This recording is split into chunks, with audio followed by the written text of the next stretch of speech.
दुनिया के सबसे अमीर शख्स की ये वो तस्वीर है जिसने पूरी दुनिया को चौंका दिया है। ये एलॉन मस्क हैं, जो एक बड़ी खास मीटिंग के बाद बाहर निकले और उनकी फोटो खींच गए। और ये वो रिपोर्ट है जिसे पढ़कर कहा जा रहा है कि क्या सूरज पश्चिम से निकलने वाला है।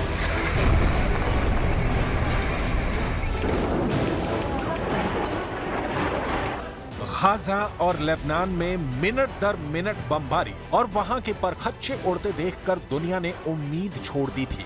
जब मौत सिर्फ आंकड़ा बनकर रह जाए, तब अमेरिका में कुछ ऐसा हुआ कि इजरायल को बहुत बड़ा झटका लग सकता है। न्यूयॉर्क टाइम्स ने एक रिपोर्ट छापकर बड़ा इशारा कर दिया है। न्यूयॉर्क टाइम्स की रिपोर्ट है कि एलॉन मस्क ईरान के संयुक्त राष्ट्र के राजदूत से मिले हैं। ये मीटिंग न्यूयॉर्क में हुई है और दोनों के बीच ईरान और अमेरिका के तनाव को कम करने पर बात हुई है।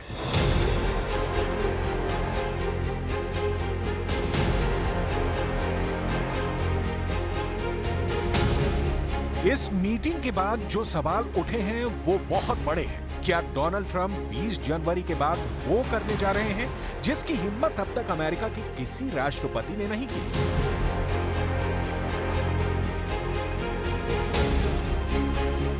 क्या डोनाल्ड ट्रंप और ईरान के सुप्रीम लीडर अली खामनेई की मीटिंग हो सकती है? क्या डोनाल्ड ट्रंप वो कर सकते हैं जिसके बारे में दुनिया ने कभी सोचा भी नहीं था? ठीक उसी तरह जैसे डोनाल्ड ट्रंप ने उत्तर कोरिया के लीडर किम जोंग उन से मुलाकात की थी। क्या इसी मीटिंग की तरह डोनाल्ड ट्रंप और अली खामनेई के बीच मुलाकात हो सकती है? एलॉन मस्क की पहल पर ऐसा क्या हो सकता है? क्या गाजा में बम फटना बंद हो जाएंगे? क्या लेबनान में तबाही रुक जाएगी? क्या दक्षिण लेबनान से इजरायल की फौज वापस लौटेगी? क्या ईरान और इजरायल के बीच तनाव कम होने वाला है? एलॉन मस्क को लेकर यह खबर पूरी दुनिया की मीडिया में छा गई है।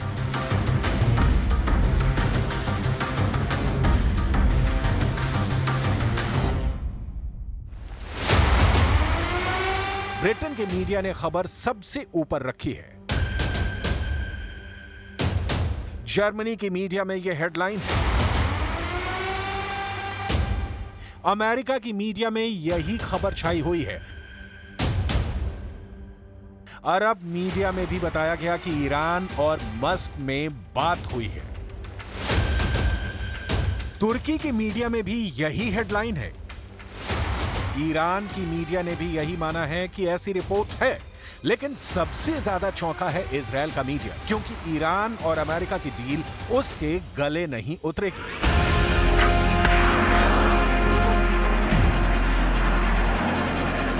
इस वक्त इजरायल 7 मोर्चों पर लड़ रहा है। यह खुद इजरायल के प्रधानमंत्री बेंजामिन नेतन्याहू का दावा है।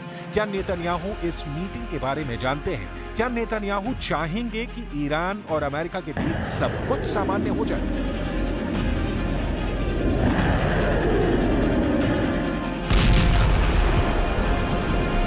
अगर ऐसा हुआ तो गाजा और लेबनान में चल रही बमबारी और दक्षिण लेबनान में इजरायल के ग्राउंड ऑपरेशन का क्या होगा? 1 अक्टूबर को इजरायल ने दक्षिण लेबनान में अपनी सेना को कूच करने का ऑर्डर दिया था, लेकिन अब तक दिन रात ऑपरेशन चलने के बावजूद उसे हिजबुल्लाह के कुछ अड्डों को उड़ाने के अलावा कोई बड़ी कामयाबी हाथ नहीं लगी है।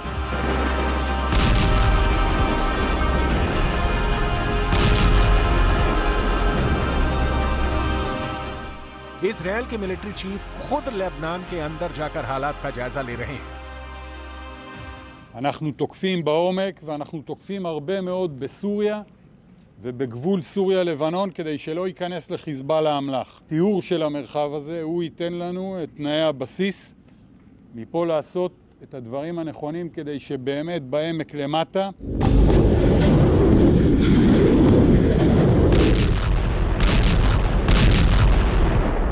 इजरायल बम मार रहा है, लड़ भी रहा है, लेकिन जीत नहीं रहा। ये बात इजरायल के समर्थक भी जानते हैं, जिसमें अमेरिका सबसे आगे है। उसी अमेरिका का इस वक्त पूरा फोकस डोनाल्ड ट्रंप पर है और ट्रंप का फोकस अपने कैबिनेट पर, और उसमें भी सबसे आगे जो सलाहकार हैं वो हैं Elon Musk.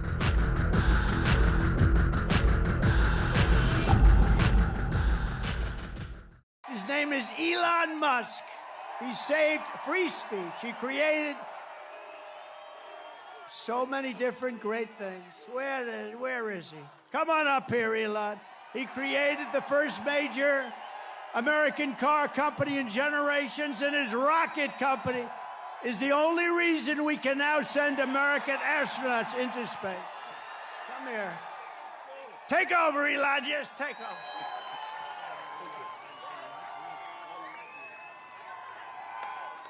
Hi, everyone.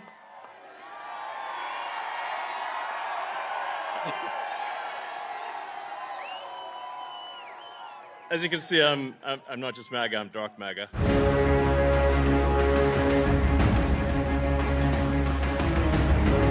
Donald Trump ने एलॉन मस्क को ईरान को लेकर जो जिम्मेदारी सौंपी है उस पर पूरी दुनिया की नजर है, क्योंकि अब ईरान और अमेरिका के बीच जो कुछ होगा उसी के हिसाब से गाजा और लेबनान का भविष्य तय होगा। उसी के मुताबिक इजरायल को चलना होगा। इसलिए जब से न्यूयॉर्क टाइम्स ने छापा है कि एलॉन मस्क ईरान के संयुक्त राष्ट्र के राजदूत अमीर सईद इरावनी से मिले हैं और इस मीटिंग में दोनों के बीच ईरान और अमेरिका के तनाव को कम करने पर बात हुई है। ये मीटिंग 1 घंटे से ज्यादा चली। मीटिंग न्यूयॉर्क में कहां हुई ये नहीं बताया गया, यानी लोकेशन सीक्रेट रखी गई। ईरान के सूत्रों ने इस मीटिंग को सकारात्मक बताया है और अच्छी खबर बताया है। ट्रंप के मीडिया ऑफिस ने कहा है कि हम निजी मीटिंग्स पर टिप्पणी नहीं करेंगे। एलॉन मस्क ने भी ऐसी मीटिंग पर हुए सवाल का जवाब नहीं दिया है। लेकिन 1 घंटे से ज्यादा चली इस मुलाकात को लेकर तेहरान से लेकर वॉशिंगटन डीसी में बहुत ज्यादा हलचल है। वैसे इस हलचल से ज्यादा तूफान तेल अवीव में इंतजार कर रहा है, क्योंकि नेतन्याहू को इस मीटिंग की उम्मीद थी। यह कहना ज्यादती हो जाएगी, इसलिए सवाल उठ रहा है कि क्या आगे डोनाल्ड ट्रंप और ईरान के सुप्रीम लीडर अली खामनेई की मीटिंग हो सकती है? क्या एलॉन मस्क और यूएन में ईरान के राजदूत की मीटिंग ट्रंप और खामनेई की मुलाकात की तरफ पहला कदम है?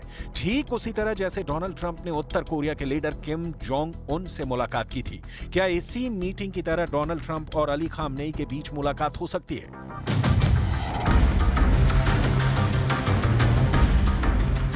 12 जून 2018 वो तारीख थी जब डोनाल्ड ट्रंप सिंगापुर में उत्तर कोरिया के लीडर किम जोंग उन से मिले थे। उत्तर कोरिया के लगातार मिसाइल हमलों वाले उकसावे के बीच अमेरिका और उत्तर कोरिया के बीच इस मुलाकात से वो बर्फ पिघली थी जो दशकों से वॉशिंगटन डीसी और प्योंगयांग के बीच जमी हुई थी। इस मुलाकात के 1 साल बाद ट्रंप और किम जोंग उन उत्तर कोरिया और दक्षिण कोरिया के बॉर्डर पर मिले। इस मुलाकात ने भी साबित किया कि अमेरिका और उत्तर कोरिया के बीच हालात बेहतर हो सकते हैं और दुनिया ने ऐसा होता हुआ भी देखा। अब सवाल है कि क्या जिस तरह डोनाल्ड ट्रंप और किम जोंग उन के हाथ मिले, क्या उसी तरह ट्रंप और खामेनेई के हाथ एक दूसरे की तरफ बढ़ सकते हैं और दोनों हाथ मिला सकते हैं? इन दोनों तस्वीरों की तुलना कीजिए और समझिए कि क्या 2018 और 2019 में जो दुनिया ने देखा, क्या 2025 में वैसा मुमकिन है? क्योंकि डिप्लोमेसी वाली डील बहुत सी दुश्मनी को खत्म कर सकती है। ऐसे दुनिया पहले भी देख चुकी है। ईरान और सऊदी अरब के रिश्ते सुधर चुके हैं। इजरायल और अरब देशों के बीच अब्राहम अकॉर्ड्स हो चुके हैं। इसलिए ट्रंप की डील ईरान और अमेरिका के बीच भी कुछ सकारात्मक कर सकती है। लेकिन क्या ईरान ट्रंप पर पूरी तरह यकीन करेगा? क्योंकि अमेरिका को तो ईरान शैतान की हुकूमत कहता आया है।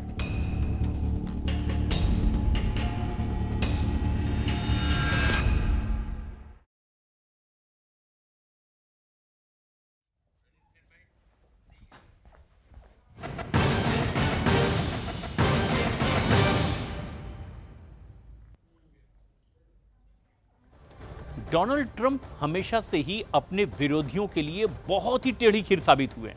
ऐसे में सवाल यह है कि क्या ईरान डोनाल्ड ट्रंप पर विश्वास कर सकता है? खामनेई का पिछला तजुर्बा तो बताता है कि ट्रंप ईरान के लिए बहुत खतरनाक हैं। तो ऐसे में सवाल यह भी कि आखिर ट्रंप इस बार क्या कर सकते हैं?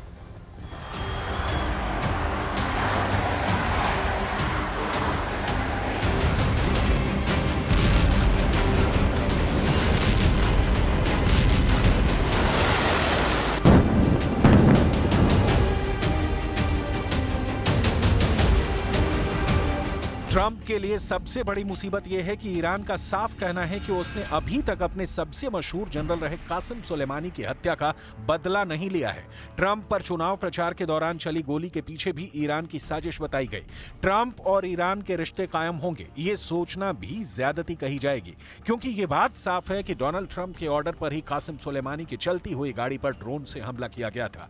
लेकिन एलॉन मस्क और ईरान के राजदूत की मीटिंग ने बहुत सी उम्मीद जगा दी है।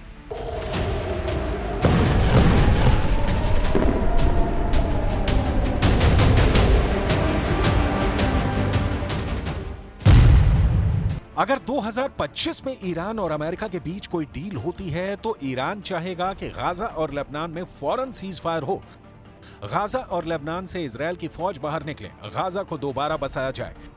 ईरान चाहेगा कि उस पर लगे सभी प्रतिबंध हटें और परमाणु ऊर्जा कार्यक्रम को शांति से आगे बढ़ाने के लिए ईरान की सभी रुकावट दूर हो। लेकिन 20 जनवरी अभी दूर है, 2 महीने से ज्यादा का वक्त बचा है और तेल अवीव में बैठे नेतन्याहू जानते हैं कि उन्हें 7 मोर्चों पर कैसे लड़ना है। वो अपना रक्षा मंत्री बदल चुके हैं, जो पहले ही ईरान को बहुत बड़ी धमकी दे चुके हैं।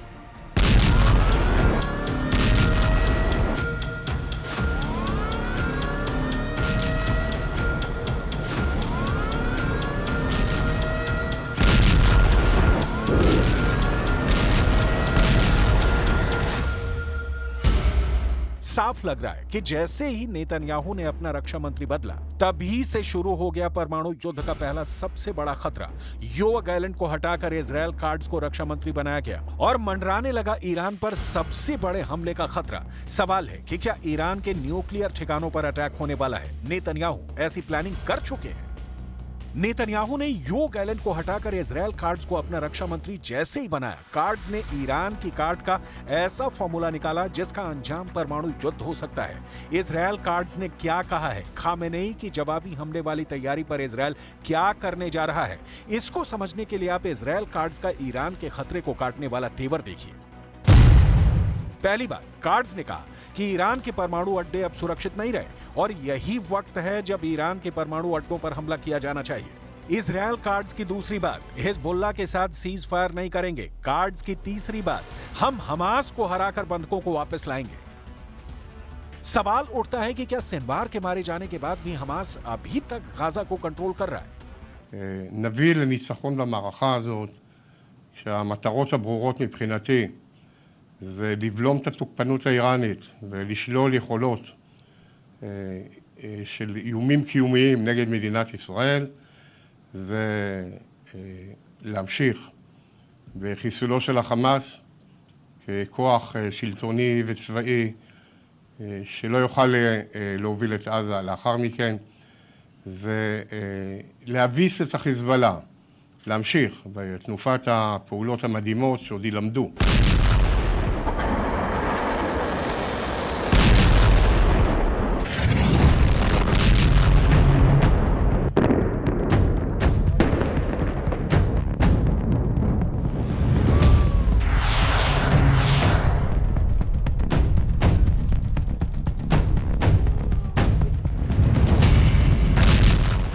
एक तरफ अमेरिका की नई सरकार शपथ लेने से पहले ईरान से गुपचुप बात कर रही है, तो दूसरी तरफ इजरायल के रक्षा मंत्री सलाह दे रहे हैं कि ईरान के परमाणु ठिकानों को पूरी तरह से खत्म कर दिया जाए। अगर ऐसा हुआ तो क्या होगा? क्योंकि इजरायल की तरफ से आई इस धमकी के बाद ईरान के कान खड़े हो गए। इसमें कोई शक नहीं, ईरान जानता है कि ट्रंप के दफ्तर संभालने में अभी 2 महीने का वक्त बाकी है और इजरायल की तरफ से कोई भी एक्शन उसे पूरी तरह से खत्म कर सकता है।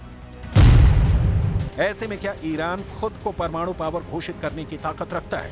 क्या ऐसा वो हमले के 24 घंटे के अंदर कर सकता है? तनाव इतना ज्यादा है कि इजरायल और ईरान के बीच टेंशन वाली घड़ी टिक टिक करने लगी है। इसमें कोई शक नहीं कि परमाणु टारगेट्स पर हमले की बात ईरान से ज्यादा अमेरिका के लिए बड़ी फिक्र की बात है। उसे खतरा है कि ऐसे हमले पूरी दुनिया को विश्व युद्ध में झोंक सकते हैं, क्योंकि जब ईरान वापस पलटवार करेगा तो उसने इजरायल को पूरी तरह से तबाह करने की बात कही है। ऐसे में क्या ये युद्ध परमाणु टकराव की तरफ बढ़ रहा है? इसकी चिंता पूरी दुनिया में फैल चुकी है।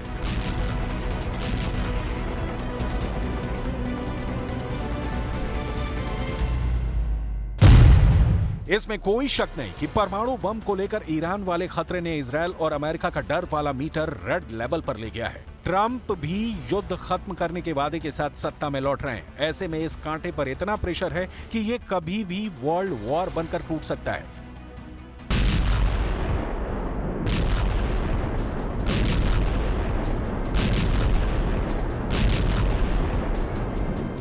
यही वजह है कि डोनाल्ड ट्रंप शुरू से खुद को सबसे बड़ा डील मेकर कहते आए हैं और यूक्रेन के साथ वो इजरायल को लेकर भी डील कर सकते हैं। ये बात उनके दुश्मनों से ज्यादा उनके समर्थक या कहें कि उनके दोस्त जानते हैं। अगर दुनिया के सामने ये तस्वीर सच साबित हुई और 2025 में ये मुमकिन हुआ कि डोनाल्ड ट्रंप और ईरान के सुप्रीम लीडर अली खामेनेई की मीटिंग हुई, तो दुनिया में बहुत बड़ा उलटफेर हो सकता है। 2018 और 2019 में ट्रंप और किम जोंग उन की मुलाकात हुई, लेकिन फिर अमेरिका में बाइडेन सरकार आ गई। इस बार ट्रंप के पास पूरे 4 साल हैं। क्या वो ईरान और अमेरिका के बीच डील ऑफ द सेंचुरी कर पाएंगे? ये बड़ा सवाल है।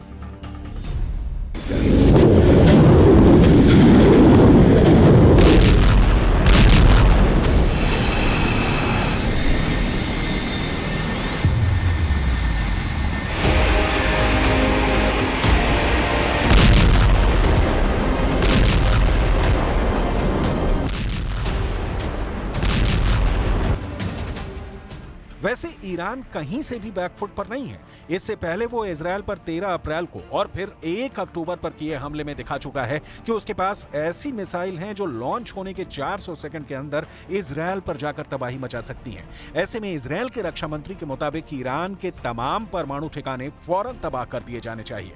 यही अब इजरायल का फोकस है। लेकिन ट्रंप ने इलॉन मस्क को ईरान से बातचीत का सिलसिला बढ़ाने का सिग्नल देकर पश्चिम एशिया में उत्तर कोरिया जैसी डील की शुरुआत कर दी है। लेकिन इस बार उनके सामने किम जोंग उन से कई गुना ज्यादा बड़ा दुश्मन है। वो इस बात से बहुत अच्छी तरह से वाकिफ है।